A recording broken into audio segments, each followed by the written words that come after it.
From 2002 to 2005, these injuries have increased from 6 to 9 to 12. This is the first time since 1990 that these numbers have reached double digits. Well, we want players and coaches to realize that each incident of head-down contact is actually an exposure to catastrophic injury. Those most subject to these injuries are defensive backs.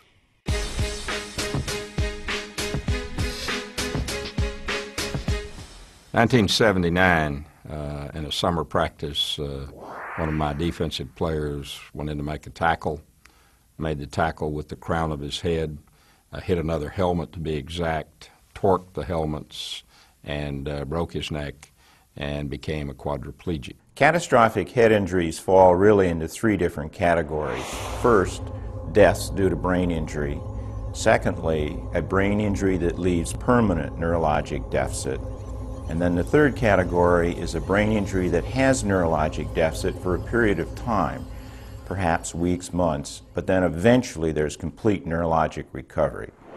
Obviously, using that helmet as a weapon, as a blow, spearing, it puts the recipient at risk. He can get hit with an object going at a high rate of speed and a great deal of force in one spot. Well, the chance for catastrophic head injury increases as the momentum, speed of the two individuals that are going to collide increases. The single play that puts individuals at greatest momentum is the special teams play, the kickoff, and to a certain extent the punt. But more at risk is the person who is making the contact. And that's the guy who gets hurt more often, the concussion, the neck sprain, God forbid, the paralysis. You know, that person is at tremendous risk anytime you hit with your helmet first. Of the brain deaths in football, about 40% of the time, the head-down position can be identified. That's poor technique.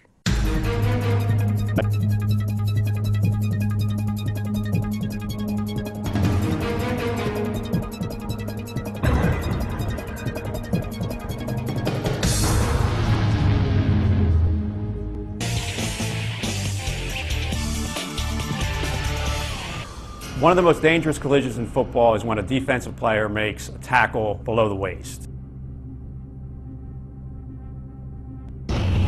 Research has found that tacklers are much more likely to drop their head into the axial loading position when they're trying to get lower than a ball carrier.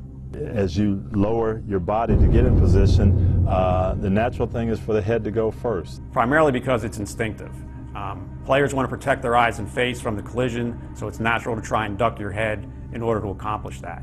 And that's something that you just have to work on and drill, and it's just something to overcome that natural tendency to lead with your helmet.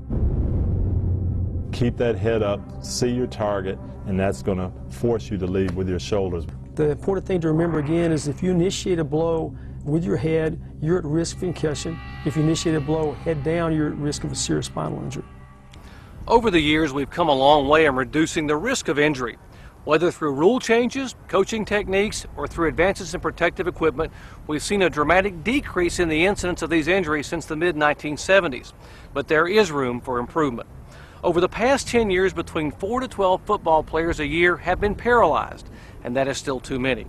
And for those unfortunate athletes, there is no surgery or rehabilitation that will repair that damage.